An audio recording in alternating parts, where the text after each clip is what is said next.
Hopper has been hiding his greatest fear all season, and now it's about to come face to face with Vecna.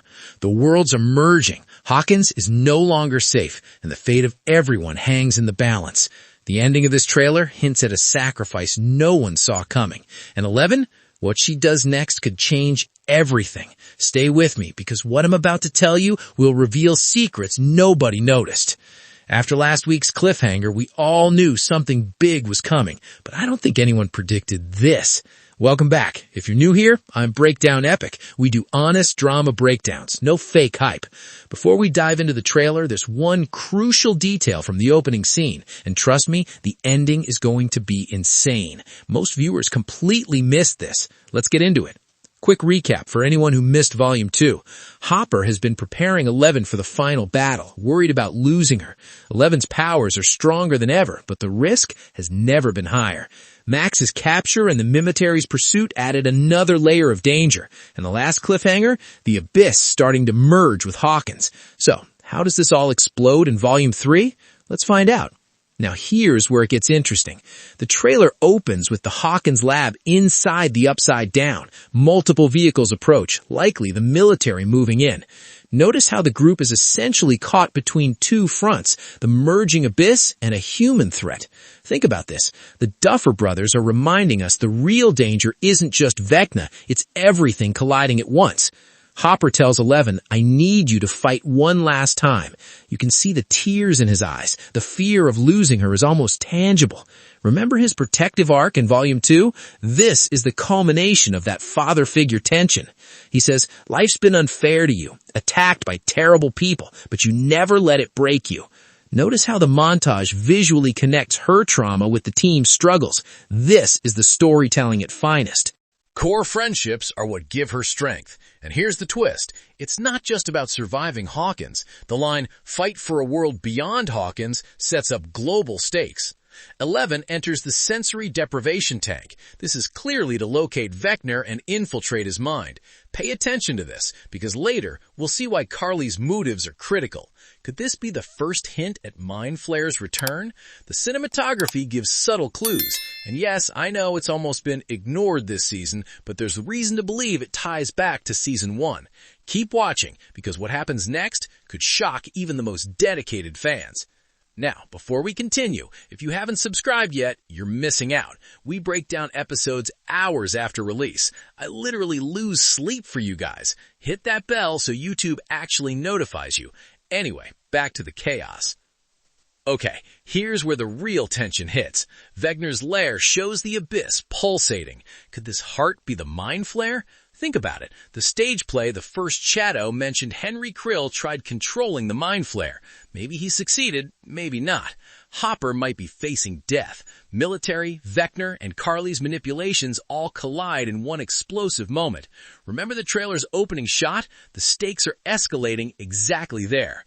Carly may be projecting a vision, manipulating 11. Hopper's response is key. And that's not all. The group atop the tower shows the Abyss merging visually. Utterly horrifying. Here's the subtle detail. Dustin's Mother of God line isn't just fan service, it's foreshadowing massive chaos. This is where it all connects. 11 will enter Vecna's mind, potentially ending his reign and rescuing the children. Could Hopper die here? The trailer heavily implies it, and honestly, the emotional weight makes this showdown feel personal, not just action-packed. Stay tuned, because I have a theory about what actually happens next. And now, the ending. If you haven't watched yet, skip ahead. My theory, Hopper sacrifices himself to protect 11, exactly as his arc demanded. Remember his fear of losing 11 and his tearful speech? It all lines up. But the Mind Flayer might survive, trapped in the Abyss, setting a potential secondary threat. That moment. Let that sink in. The Duffer Brothers meticulously set this up since Season 1. If I'm right, next episode or the series finale is going to be insane. Prediction 1, Hopper's sacrifice shapes 11's final battle strategy. Prediction 2, Carly's manipulations are revealed, forcing a key choice. Either way, I'll break down the finale immediately. 11, she's going to carry the weight of the world, but that's just my theory. My rating for this trailer breakdown, 9 out of 10. What worked? Incredible foreshadowing, emotional depth for Hopper and 11, visual storytelling connecting all seasons. What could be better? Some scenes I've slightly underexplored. Where it ranks in Season 5 so far? Top 3. This trailer proves the show isn't holding back. Now tell me, what did you think of the trailer ending? Do you think Hopper survives, or is this the finale twist? Drop your theory in the comments. Next episode drops day. I'll be here. Will you? If you want my breakdown, you know what to do. Because if my theory is right, none of us are ready for what's coming next.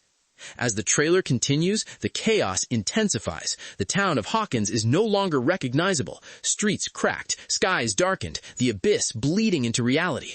You can feel the tension building in every frame. Mike, Lucas, and Max are running, but the danger is everywhere. Remember how last season ended? That fear is now amplified tenfold. Every character's decision carries weight, and the Duffer Brothers make sure we feel that weight. 11 is visibly struggling. The strain on her powers is immense. Her powers are linked to her emotional state, so every failure, every fear, every memory she confronts feeds into the stakes. Notice the subtle cues in her expressions, the flash of determination, the hint of panic. This is a character at the edge, and the trailer captures it perfectly. Meanwhile, Vecna's influence spreads. It's not just a villain, it's a force of nature. Shadows move in unnatural ways. Walls ripple. Objects levitate. This visual storytelling isn't just for spectacle, it shows us the danger is uncontrollable, and the trailer hints at an even darker force lurking beneath the surface. Could this be the ultimate form of the Mind Flayer? Possibly. The group attempts a counterattack. Dustin coordinates a plan, but it's chaotic. Lucas and Max fight bravely, but you can sense the futility. The tension is almost unbearable. Every second counts. And the trailer teases a shocking moment. Hopper and 11 confront Vecna together. This is not just a battle of powers, it's an emotional confrontation. Hopper's fear, 11's resolve, and Vecna's menace collide. This sequence foreshadows a major turning point in the story. There's also a scene with Carly, watching from afar. Her motives remain unclear, but the trailer implies she might betray both sides. Her subtle gestures, the lingering glances, suggest she's manipulating the events to her advantage. This adds another layer of tension. The human factor is as dangerous as the supernatural. Finally, the trailer ends with a glimpse of hope, but it's fragile. 11 and Hopper stand together, battered but determined. The abyss looms behind them, but their unity hints that perhaps they can survive the storm. The final frames are silent, almost contemplative, emphasizing the gravity of what's to come. This next part of the story sets up Volume 3 perfectly. We see stakes higher than ever, character arcs reaching emotional peaks, and the visual storytelling hinting at secrets still unrevealed. If you thought Hawkins couldn't get darker, think again. The next episodes will test every character's limits and possibly change everything we thought we knew about